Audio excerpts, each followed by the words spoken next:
नमस्कार विद्यार्थी मित्रांनो, मी शुभांगी पवार तुमचं सहर्ष स्वागत करत आहे आपल्या आवड शाळेची या युट्यूब चॅनलमध्ये। तर बघा, आपण आजच्या व्हिडिओमध्ये पाहणार आहोत सरासरी कशी काढायची असते आणि त्यालाच आपण इंग्लिशमध्ये म्हणतो की ॲव्हरेज। तर ॲव्हरेज कसं काढायचं हे तुम्हाला मी एकदम सोप्या प्रकारे ट्रिकने तुम्हाला मी सांगणार आहे की ट्रिकने सरासरी कशी काढायची असते। तर बघा, जर चॅनलवर अजून नवीन असाल तर चॅनलला सबस्क्राइब करायला विसरू नका। व्हिडिओ अजिबात स्किप न करता शेवटपर्यंत बघा, कारण तुम्हाला मी एकदम सोपी ट्रिक सांगणार आहे आणि ती ट्रिक तुम्हाला खूप आवडेल। तुम्ही खूप सारी एक्झाम्पल याची सॉल्व्ह करू शकाल। तर बघा, आपण काही याची एक्झाम्पल बघूया। आपण व्हिडिओकडे वळूया। बघा, जर तुम्हाला असा क्वेश्चन आला की 1 2 3 4 5 6 आणि 7 या संख्यांची सरासरी किती। जर तुम्हाला एक्झामला असा क्वेश्चन आला की या 1 ते 7 पर्यंतच्या संख्या आहेत, या संख्यांची सरासरी किती। तर बघा, यामध्ये तुम्हाला मी दोन पद्धती सांगणार आहे। यामध्ये मी तुम्हाला दोन पद्धती सांगणार आहे आणि यालाच आपण मध्यमान असं सुद्धा म्हणतो।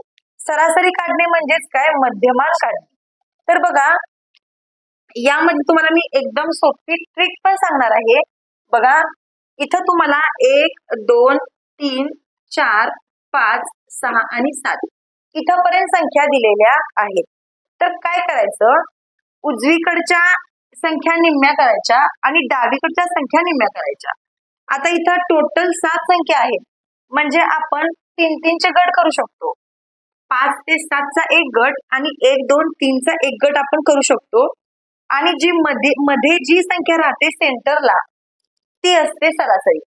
ती असते सरासरी आणि यालाच आपण मध्यमान असं सुद्धा म्हणतो। किती सोपं आहे बघा सरासरी काढायला।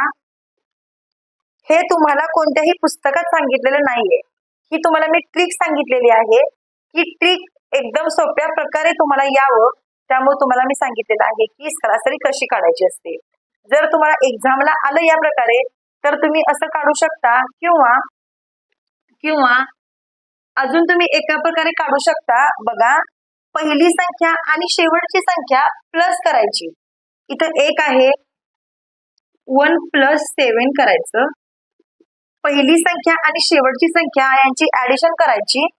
1 आणि 7 8 झाले आणि या 8 ला जेवढं तुमचं उत्तर येतं त्या संख्येला तुम्ही 2 ने भागायचं। जेव्हा तुम्ही 2 ने भाग द्याल तेव्हा याचं उत्तर बे एके बे, बे चौक 8 आणि सरासरी याची 4च येणार आहे। तर अशा प्रकारे तुम्हाला मी यामध्ये दोन मेथड सांगितलेल्या आहेत। जेव्हा अशा क्रमाने संख्या येतात तेव्हा सरासरी अशी काढायची असते। तर बघा, आपण आणखीन एक एक्झाम्पल याचं बघूया। 4 6 8 10 आणि 12 यांची सरासरी किती। यांची सरासरी किती। बघा, आता आपण काय केलेलं आहे, इथं आपण सम संख्या घेतलेल्या आहेत। इथं आपण काय केलेलं आहे, सम संख्या घेतलेल्या आहेत आणि तुम्हाला विचारलंय की 4 6 8 10 आणि 12 यांची सरासरी किती। तर तुम्हाला मी आता जी पद्धत सांगितली तर तुम्ही त्या प्रकारे तुमच्या वहीमध्ये एका सेकंदामध्ये करू शकता।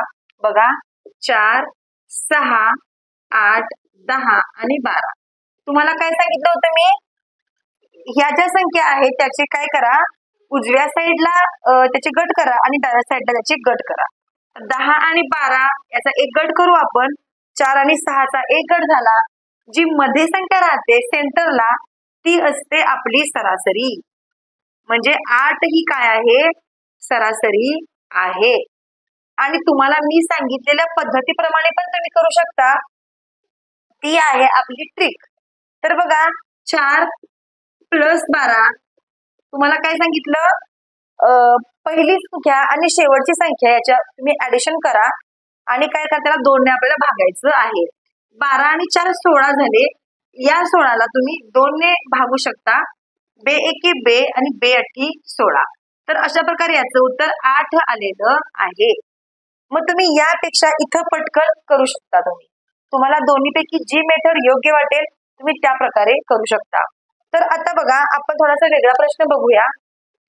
बघा, 1 3 5 7 9 11 9, 11 आणि 13 यांची सरासरी किती? यांची सरासरी किती? जर तुम्हाला असा प्रश्न आला, आता या सगळ्या विषम संख्या आहेत बघा, या सगळ्या विषम संख्या आहेत 1, 3, 5, 7, 9, 11 आणि 13 या संख्या आपण खाली मांडून घेऊया. 1, 3, 5, 7, 9, 11 आणि 13. तर इथं पण आपल्याला सेम तीच प्रोसेस वापरायची आहे. इथं पण आपण या तिघांचे आणि या तिघांचा एक गट करू शकतो आणि जी सेंटरला संख्या आहे ती असते आपली सरासरी. ती असते आपली सरासरी. आणि तुम्हाला मी सांगितलेल्या सुद्धा मेथड प्रमाणे पहिली संख्या आणि शेवटची संख्या याची प्लस करा. 1 आणि 13 झाले 14. याला तुम्ही 2 ने भागू शकता. बे एके बे, बे साती 14. ही आहे आपली ट्रिक. तर तुम्ही अशा प्रकारे तुम्हाला जे सोपं वाटेल तुम्ही त्या प्रकारे सरासरी काढू शकता.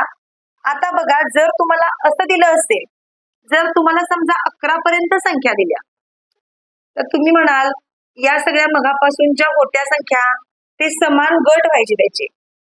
आणि जर तुम्हाला एक्झामला असा प्रश्न आला की जर 13 नसेल आणि जर तुम्हाला यांचे समान गट आपण करतो, या तिघांचे आणि या तिघांचे, मग सेंटरला कोणती संख्याच नाहीये, जर असा एखादा प्रश्न आला तर काय करायचं, तर तुम्हाला तेही मी सांगणार आहे. बघा, आता जर तुम्हाला अशा संख्या आल्या की त्याचे आपण फक्त गट करू शकतो पण सेंटरला कोणती संख्या नसेल तर काय करायचं. बघा, 1, 3, 5, 7, 9, 11 यामध्ये सुद्धा आपण गट करू शकतो. तेही 3 चे गट करू शकतो. आणि या दोन्हींच्या मध्ये कोणती संख्या येते, हीच आपली ट्रिक आहे मित्रांनो. 5 आणि 7च्या मध्ये संख्या येते 6. संख्या येते 6. बघा, जेव्हा समान संख्या असतात त्यांचे आपण गट केल्यानंतर जेव्हा सेंटरला कोणती संख्या उरत नाही तेव्हा डाव्या साईडला जी शेवटची संख्या असते आणि उजव्या साईडला जी 1 नंबरची संख्या असते त्या दोन्हींच्या मधली संख्या ही असते सरासरी. ही असते सरासरी. आपण या प्रकारे पण करू शकतो. पहिली संख्या प्लस शेवटची संख्या 12/2 बे एके बे, बे सख 12 आपली सरासरी आलेली आहे 6. तर अशा प्रकारे तुम्हाला कोणत्याही संख्या येऊ देत, तुम्ही त्या संख्याची सरासरी एका सेकंदामध्ये अशी काढू शकता. आता आपण पुढचा प्रश्न बघूया. तर बघा, जर तुम्हाला असा प्रश्न आला 5 क्रमवार समसंख्यांची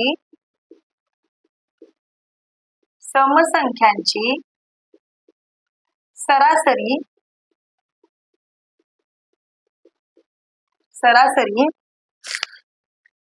28 आहे,